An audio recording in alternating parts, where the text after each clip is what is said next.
In the quiet town of Willow Creek, an old teddy bear appears out of nowhere on the steps of the orphanage. And when night falls, a faint voice begins to echo from its stitched mouth, the voice of a child who vanished years ago without a single trace. But how did the bear return? And is the haunting whisper truly the lost child? Or is something far darker hiding inside this forgotten toy? This is Whisper from History, where forgotten voices rise again. The forest lay quiet beneath a fading winter sky when the first story of the talking teddy bear drifted through the small town of Willow Creek. People whispered that the toy carried the soft, trembling voice of a child who had vanished years earlier. You must be careful. No one remembered placing the bear on the orphanage steps. Yet there it sat, wrapped in dust and loneliness, as if waiting to be claimed. Caretaker Evelyn Hart lifted the toy and felt an unexpected warmth, as though a tiny hand pressed against hers. She carried it inside and set it gently on a wooden chair, but then she heard it. A fragile whisper. "Please don't leave me." A voice so small that her breath caught at her lips. Was someone hiding in the room? Children soon gathered around the bear, drawn by a strange comfort in its presence. They swore they heard a boy speak from within the fabric. He said his name was Samuel. He said he could not find his home. But where had that name come from? Old town records revealed a child named Samuel Briggs, who had disappeared on a fog-soaked evening nearly 20 years before. Search parties found nothing.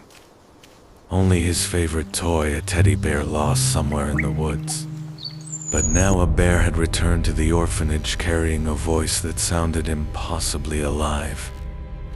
What force had carried it back? Evelyn sought help from a retired deputy who once worked the Briggs case. Together they held the bear in the silent office. Again the whisper came. Cold, trembling. "Evelyn, please help me." How did the bear know her name?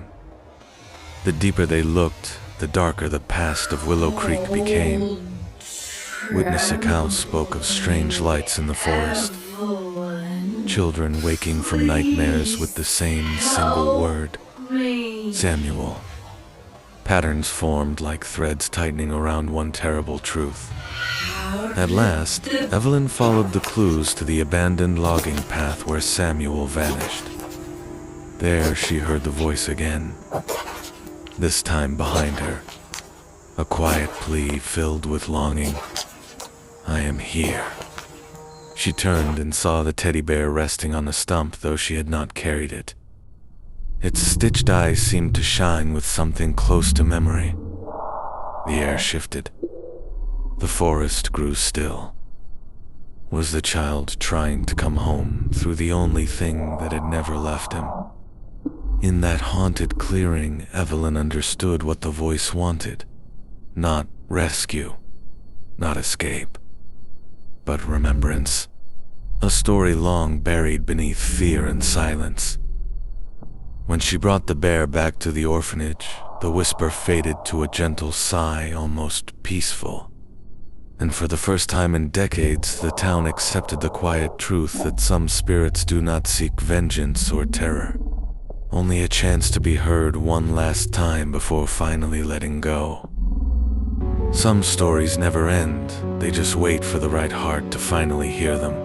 And sometimes all a wandering soul needs is one moment of remembrance before it lets go forever.